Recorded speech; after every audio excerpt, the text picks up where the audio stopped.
ಮಲಗಿದ್ರೆ ಹೊರಳಕ್ಕೂ ಕೂಡ ನನಗೆ ಆಗ್ತಿರ್ಲಿಲ್ಲಷ್ಟು ಒಂದು ನೋವು ಶುರು ಆಯಿತು. ಇದು 90 ವರ್ಷದ ಒಬ್ರು ಯಾವುದೋ ಒಂದು ಸಮಸ್ಯೆ ಇರೋ ಒಂದು ವೃದ್ಧರ ವಯಸ್ಸು ಆ ಪರಿಸ್ಥಿತಿಗೆ ಬಂದು ಹೋಗಿತ್ತು ನನ್ನ ಈ ಸಮಸ್ಯೆ. ನಾವು ಯಾವುದೇ ಇದಿದ್ರು ಕೂಡ ನಮಗೆ ಬಿಡುವಾದಾಗೆಲ್ಲ ನಾವು ಶೃಂಗೇರಿಯಿಂದ ಬಂದು ಒಂದೇ ಕಳಸಾಪುರದ ವೇದಿಕೆಗೆ ಮತ್ತೆ ಸಕ್ರಾಪಟ್ಟಣಕ್ಕೆ ಅವಾಗವಾಗ ಭೇಟಿಗೆ ದರ್ಶನಕ್ಕೆ ನಾವು ಬರ್ತಾ ಇರ್ತೀವಿ.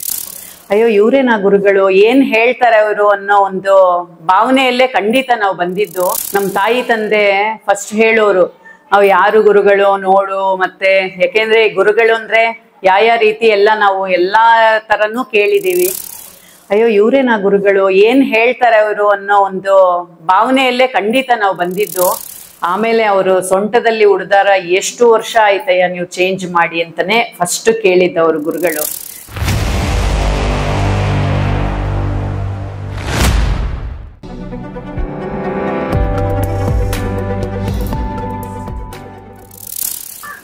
ಶ್ರೀ ಗುರುಭ್ಯೋ ನಮಃ. ಹರಿ ಓಂ. ನನ್ನ ಇನ್ನೊಂದು ಅನುಭವ ಮತ್ತೆ 2016ರಲ್ಲಿ ಮತ್ತೆ ನನಗೆ ಆರೋಗ್ಯದ ಪರಿಸ್ಥಿತಿ ತುಂಬಾ ಹದಗೆಟ್ಟು ನನಗೆ ಈ ವೈರಲ್ ಆರ್ಥರೈಟಿಸ್ ಅಂತ ಆಗೋಯ್ತು. ನನಗೆ ಕೈ ಕಾಲು ಎಲ್ಲ ಗಂಟುಗಳು ನನಗೆ ನೋವು ಅಂದ್ರೆ ಅದು ಯಾವ ರೀತಿ ನೋವು ಅಂದ್ರೆ ಮಡಸಕ್ಕಾಗ್ತಿರ್ಲಿಲ್ಲ, ಹೇಳೋಕ್ಕಾಗ್ತಿರ್ಲಿಲ್ಲ, ಮಲಗಿದ್ರೆ ಹೊರಳಕ್ಕೂ ಕೂಡ ನನಗೆ ಆಗ್ತಿರ್ಲಿಲ್ಲ ಅಷ್ಟು ಒಂದು ನೋವು ಶುರು ಆಯಿತು.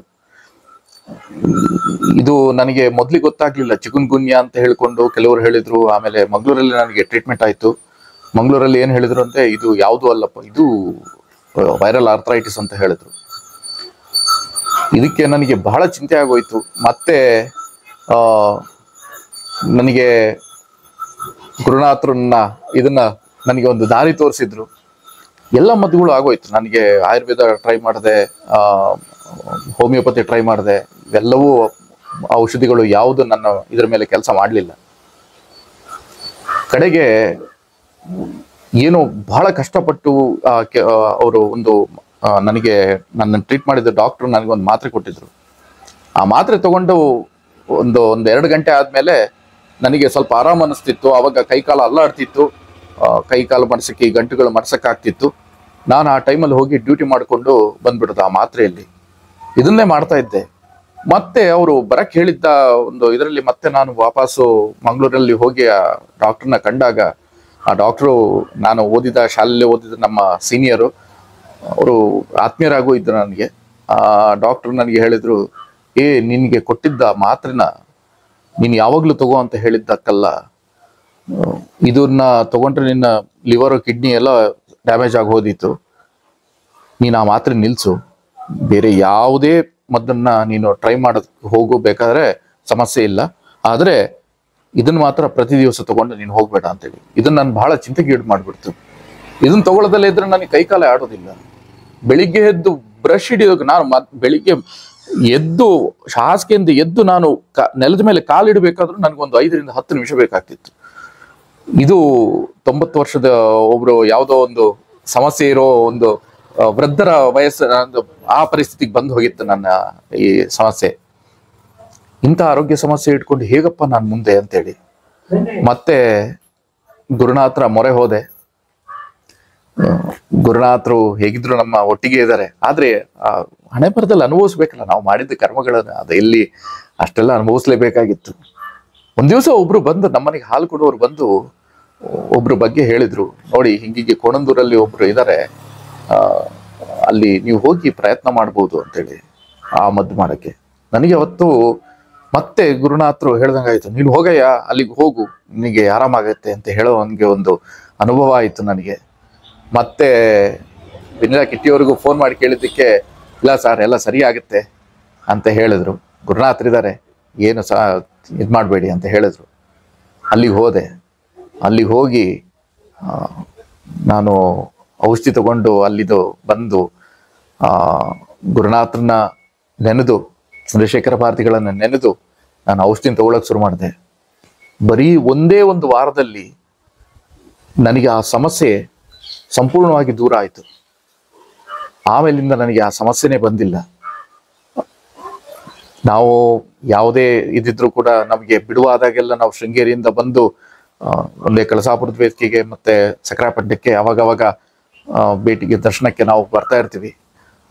ನಮ್ಮ ಕೈಯಿಂದ ಏನು ಗುರುಸೇವೆ ಮಾಡ್ಕೊಳ್ಬೇಕು ಅವರು ನಮ್ಮನ್ನು ಮಾಡಿಸ್ಕೊಳ್ತಿದ್ದಾರೆ. ನಾವು ಏನು ಹೇಳೋದು ಅಂತ ಹೇಳಿದ್ರೆ, ಗುರು ನಮಗೆ ದೇಹ ಸ್ಥಿತಿಯಲ್ಲಿದ್ರು ಇಷ್ಟೆಲ್ಲ ನಾವು ಕಂಡು ಅದನ್ನ ಅನುಭವಿಸಕ್ ಆಗ್ತಿತ್ತೋ ಇಲ್ವೋ, ಆದ್ರೆ ಗುರುವನ್ನ ಯಾವತ್ತು ನಾವು ಹೃದಯದಲ್ಲಿ ಇಟ್ಕೊಳ್ತೀವೋ, ನಮ್ಮ ಮನಸ್ಸಿನಲ್ಲಿ ಇಟ್ಕೊಳ್ತೀವೋ, ಅವರ ಧ್ಯಾನ ಯಾವಾಗ ಮಾಡ್ತಾ ಇರ್ತೀವೋ, ಆ ಪ್ರತಿ ಕ್ಷಣವೂ ಅದನ್ನ ನಾನು ಮಾಡ್ತಾ ಇದ್ದೀನಿ ಅನ್ನೋದು ಬಿಟ್ಟು ಗುರು ಮಾಡಿಸ್ತಾ ಇದ್ದಾನೆ ಅನ್ನೋ ಅನುಭವ ಯಾವತ್ತು ನಮಗೆ ಬರುತ್ತೋ ಅವತ್ತು ನಮ್ಮ ಜೀವನದಲ್ಲಿ ಎಲ್ಲವೂ ಸರಿಯಾಗತ್ತೆ.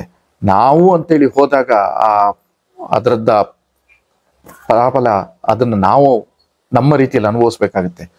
ಗುರುವೇ ನೀನ್ ನಡೆಸು ಅಂದಾಗ ಅದರ ಪ್ರತಿಫಲನೆ ಬೇರೆ ಇರುತ್ತೆ. ಇದು ನನ್ನ ಅನುಭವ. ಶ್ರೀ ಗುರುಭ್ಯೋ ನಮಃ. ಗುರುಬ್ರಹ್ಮ ಗುರುವಿಷ್ಣು ಗುರುದೇವೋ ಮಹೇಶ್ವರಃ ಗುರು ಸಾಕ್ಷಾತ್ ಪರಬ್ರಹ್ಮ ತಸ್ಮೈ ಶ್ರೀ ಗುರುವೇ ನಮಃ. ಗುರುಗಳಂತ ನಾವು ನಿಜವಾಗ್ಲೂ ಹೇಳ್ತೀವಿ. ಯಾವುದೋ ಒಂದು ಯೋಗ, ಯಾವುದೋ ಜನ್ಮದ ನಮ್ಗೆ ಯೋಗ ಅಂತ ಹೇಳ್ತಾರೆ. ವೆಂಕಟಾಚಲ ಗುರುಗಳ ಇದರಲ್ಲಿ ವಿಶ್ವನಾಥ್ ಗುರುಗಳನ್ನ ನಾವು ನಿಜವಾಗ್ಲೂ ಅವರಲ್ಲಿ ಕಂಡಿದ್ದೀವಿ. ನಾವು ಫಸ್ಟ್ ಟೈಮು ಗುರುಗಳ ಭೇಟಿ ಮಾಡೋಕ್ ಮುಂಚೆನೆ ನಮ್ಮ ತಾಯಿ ತಂದೆ ಫಸ್ಟ್ ಹೇಳೋರು, ಅವು ಯಾರು ಗುರುಗಳು ನೋಡು. ಮತ್ತೆ ಯಾಕೆಂದ್ರೆ ಗುರುಗಳು ಅಂದ್ರೆ ಯಾವ ರೀತಿ ಎಲ್ಲ ನಾವು ಎಲ್ಲಾ ತರನು ಕೇಳಿದೀವಿ. ನೋಡಿ ಫಸ್ಟ್ ನೋಡು ನೋಡು ಅಂತ ಹೇಳೋರು. ಆಯ್ತಮ್ಮ, ಇಲ್ಲ ನಮಗೆ ಒಳ್ಳೇದಾದ್ರೆ ಸಾಕು ಗುರುಗಳಿಂದ ಅಂತ ಹೇಳಿ ನಾವು ಬಂದ್ವಿ. ನನ್ನ ಕಲ್ಪನೆಯಲ್ಲಿ ಅವರು ಕಾಷಾಯ ವಸ್ತ್ರ ಮತ್ತೆ ಇದೆಲ್ಲ ರುದ್ರಾಕ್ಷಿ ಮಾಲೆ, ಗುರುಗಳು ಸ್ವಾಮಿ ಅಂದ ತಕ್ಷಣನೇ ಹೆಂಗ್ ಭಯಂಕರವಾಗಿದಾರೋ ಏನೋ ಅಂತ ನನ್ ನಿಜವಾಗ್ಲೂ ಸುಳ್ಳು ಹೇಳೋದಲ್ಲ, ಅಷ್ಟು ನನ್ನ ತಲೆಯಲ್ಲಿ ಇಟ್ಕೊಂಡು ಅವರು ಬಂದು ಅವ್ರ ಹತ್ರ ಕೂಡೋ ತನಕನೂ ನನ್ಗೆ ಇದಿರ್ಲಿಲ್ಲ. ಅವಾಗ ಬಂದು ಕೂತಾಗ ಇವರೇನಾ ಗುರುಗಳು, ಮಾಮೂಲಿ ನಾರ್ಮಲ್ ಆಗಿ ಬಿಳಿ ಪಂಚೆ ಇದನ್ನ ಹಾಕೊಂಡು ಕೂತಿದ್ರು. ಅಯ್ಯೋ ಇವರೇನಾ ಗುರುಗಳು, ಏನ್ ಹೇಳ್ತಾರೆ ಅವರು ಅನ್ನೋ ಒಂದು ಭಾವನೆಯಲ್ಲೇ ಖಂಡಿತ ನಾವು ಬಂದಿದ್ದು. ಅವ್ರದ್ದು ನಿಜವಾಗ್ಲೂ ಸುಮ್ನೆ ಹೇಳ್ಬಾರ್ದು. ಪವರ್ ಅಂದ್ರೆ ಅವರು ಗುರುಗಳು, ಇದನ್ನ ನಿಜವಾಗ್ಲೂ ನಾವು ಮರಿಬಾರ್ದು. ಅಷ್ಟ್ರ ಮಟ್ಟಿಗೆ ಅವರು ನನ್ ನೋಡಿದ್ರೆ ಗುರುಗಳು ನಿಜವಾಗ್ಲೂ ಬಹಳ ಒಂದು ಒಳ್ಳೆ ಗುರುಗಳು ನಿಜವಾಗ್ಲೂ ನಮ್ಗೆ. ನನ್ನ ಜೀವನದಲ್ಲಿ ಹೇಳ್ಬೇಕು ಅಂದ್ರೆ ಬಹಳ ಒಂದು ನನ್ನ ಪರ್ಸನಲ್ ಪ್ರಾಬ್ಲಮ್ ಇದಾಗಿತ್ತು ನಮ್ಮ ಹಸ್ಬೆಂಡ್ದು. ಅವಾಗ ನಾನು ಬಂದಾಗ ತುಂಬಾ ಗೋಳಾಡಿ ನಾನು ಅವಾಗ ಹೇಳ್ದಾಗ ಅವ್ರ ಗುರುಗಳು ಹೇಳಿದ್ರು, ಒಂದು ಗಿಟಕು ಕೊಟ್ರು ನನಗೆ. ಈ ಬಾಕ್ಸಲ್ಲಿ ಹಾಕ್ಬಿಟ್ಟು ಇದನ್ನ ಮುಚ್ಚಿಡಿ ಒಂದು ಬಾಕ್ಸಲ್ಲಿ ಅಂತ ಹೇಳಿ, ಇದನ್ನ ಮತ್ತೆ ಅದನ್ನ ಓಪನ್ ಮಾಡಕ್ ಹೋಗ್ಬೇಡಿ ಅಂತ ಹೇಳಿದ್ರು. ಅದು ನಾನು ತಗೊಂಡು ಹೋಗಿ ಆಯ್ತು ಗುರುಗಳೇ ಅಂತ ಹೇಳಿ ನಾನು ತಗೊಂಡು ಹೋಗಿ ಮನೆಯಲ್ಲಿ ಅದೇ ಬಾಕ್ಸ್ ಅಲ್ಲಿ ಹಾಕಿಟ್ಟೆ. ಪರಿಹಾರ ಯಾವ ತರ ಅಂದ್ರೆ ದಿನಕ್ಕೂ ಅದು ಪರಿಹಾರ ಆಗ್ತಾ ಬಂತು, ನನಗೆ ಒಳ್ಳೇದಾಯ್ತು. ಅದು ಇವತ್ತಿಗೂ ಹೆಚ್ಚು ಕಡಿಮೆ ಒಂದು 10 ವರ್ಷ ಆಗಿದೆ. ಅದು ಇವತ್ತಿಗೂ ಹುಳ ಆಗಿಲ್ಲ. ಅದು ಆ ಗಿಟ್ಕು ಇವಾಗ ಒಂದ್ ಕಡೆ ನಾವ್ ಇಟ್ವಿ ಅಂದ್ರೆ ಒಂದು 15 ದಿನ ಅಬ್ಬಬ್ಬ ಅಂದ್ರೆ ಒಂದು ತಿಂಗಳಿರ್ಬೋದು, 2 ತಿಂಗಳಿರ್ಬೋದು ಮ್ಯಾಕ್ಸಿಮಮ್. ಅಂದ್ರೆ ಒಂದು 10 ವರ್ಷ ಆಗಿದೆ. ನಾನು ಮೊನ್ನೆ ಏನಕ್ಕೂ ಅದು ಗೊತ್ತಾಗ್ಲಿಲ್ಲ ನನ್ಗೆ. ಅದನ್ನ ಓಪನ್ ಮಾಡಿದೆ, ನೋಡಿದ್ರೆ ಯಾವ ತರ ಅದು ಕೊಟ್ಟಿದಾರೋ ಗುರುಗಳು ಅವ್ರ ಕೈಯಿಂದ ಅದೇ ತರ ಬಾಕ್ಸ್ ಅಲ್ಲಿ ಅದೇ ತರನೇ ಇದೆ. ವಿಶ್ವನಾಥ್ ಗುರುಗಳ ಇದರಿಂದ ನಮಗೆ ತುಂಬಾ ಒಳ್ಳೇದಾಗಿದೆ. ಜೀವನದಲ್ಲಿ ಒಂದೊಂದು ಘಟನೆ ಅಲ್ಲ, ನಮಗೆ ಅವರಿಂದ ನಾವು ಬಹಳ ಒಂದು ಒಳ್ಳೇದಾಗಿದೆ. ಗುರುಗಳಲ್ಲಿ ಕಂಡಿದೀವಿ ನಾವು ಜನ್ಮನೇ ನಮ್ ಸಾರ್ಥಕ ಅನ್ಬೇಕು ಗುರುಗಳು ಸಿಕ್ಕಿರೋದು. ಅವ್ರು ಏನೇ ಹೇಳಿ ನಾನು ತಕ್ಷಣ ಆಯ್ತು ಗುರುಗಳೇ, ಯಾವ್ದಕ್ಕೂ ನಾನು ಇದನ್ ಮಾಡಲ್ಲ. ಯಾಕೆಂದ್ರೆ ಅವ್ರ ಆಶೀರ್ವಾದದಿಂದ ನಾನು ಇವತ್ತು ಇಷ್ಟ್ರ ಮಟ್ಟಿಗೆ ತುಂಬಾ ಚೆನ್ನಾಗಿದ್ದೀನಿ ನನ್ನ ಲೈಫಲ್ಲಿ. ಹಿಂದೆ ನೋಡಿದ್ರೆ ತುಂಬಾ ಕಷ್ಟದಲ್ಲಿದ್ವಿ. ಈಗ ಎಲ್ಲಿ ನುಗ್ಗಬೇಕಂದ್ರೂ ಅವ್ರ ಆಶೀರ್ವಾದ ತಗೊಂಡು ನಾವು ಮುನ್ನುಗ್ತೀವೋ ಅಲ್ಲಿ ಸಕ್ಸಸ್ಸೇ. ಯಾವುದೋ ಒಂಥರ ನೆಗೆಟಿವ್ ಅಂತ ಇಲ್ಲವೇ ಇಲ್ಲ. ಹಾಗಾಗಿ ವಿಶ್ವನಾಥ್ ಗುರುಗಳಿಗೆ ಎಷ್ಟು ಇದನ್ನ ಹೇಳಿದ್ರು ಸಾಲದು. ನಾವು ನಮ್ ಜನ್ಮ ಸಾರ್ಥಕ ಅಂತ ಹೇಳ್ಬೇಕು ಅವರು ಇದನ್ನ. ಜೈ ಗುರುದೇವ್ರತ್ತ. ನಾವು ಫಸ್ಟ್ ಟೈಮ್ ಗುರುಗಳನ್ನ ಭೇಟಿ ಮಾಡಿದಾಗ ನಾವು ಬಂದು ಕೂತ್ವಿ. ನನ್ಗೂ ಆಕ್ಚುಲಿ ಅವ್ರಿಗೂ ಭಯ, ಅವರು ಬೆವಿತಾ ಇದ್ದಾರೆ. ಆಮೇಲೆ ಅವರು ತಕ್ಷಣ ಹೇಳಿದ್ರು ಗುರುಗಳು, ಏನ್ ಇಲ್ಲಿ ಬಂದ್ರಿ ನೀವು ಅಂತ ಕೇಳಿದ್ರು. ಫಸ್ಟು ನಿಮಗೆ ಯಾರು ಹೇಳಿದ್ದು ಅಂತ. ಈ ತರ ಗುರುಗಳೇ, ಯಾಕೆ ನಿಮಗೆ ಬರ್ಬೇಕು ಅನ್ನಿಸ್ತು ನಿಮಗೆ ಅಂತ ಹೇಳಿದ್ರು. ಇಲ್ಲ ಸ್ವಾಮೀಜಿ, ಈ ತರ ನಾವು ನಿಮ್ಗೆ ಕಾಣ್ಬೇಕು ಅಂತಾನೆ ಬಂದ್ವಿ ಅಂತ. ಹೌದಾ ಅಂತ ಹೇಳಿದ್ರು. ಹೇಳಿದ ತಕ್ಷಣನೇ ಅವರೇ ಹೇಳಿದ್ರು, ಫಸ್ಟ್ ನೀವು ಆರೋಗ್ಯ ಸಮಸ್ಯೆ ಇದರಿಂದ ಬಂದಿದ್ದೀರಾ ನೀವು ಅಂತ ಕೇಳಿದ್ರು ಅವರು.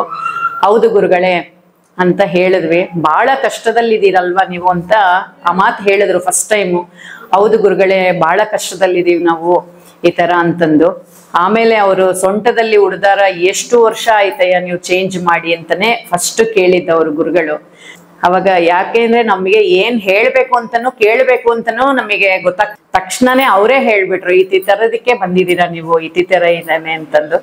ಆಮೇಲೆ ಅವ್ರಿಗೆ ಹೇಳಿದ್ರು, ಒಂದು ಓಕ್ಲಿ ನೀರ್ ಮಾಡ್ಬಿಟ್ಟು ಅವ್ರನ್ನ ಕಾಲ್ ತೊಳೆದು ಬಿಟ್ಟು ಒಳಗ್ ಕರ್ಕೊಳ್ಳಿ, ನೀವು ಎಲ್ಲಾ ಪರಿಹಾರನೂ ಆಗತ್ತೆ ಅಂತ ಹೇಳಿದ್ರು.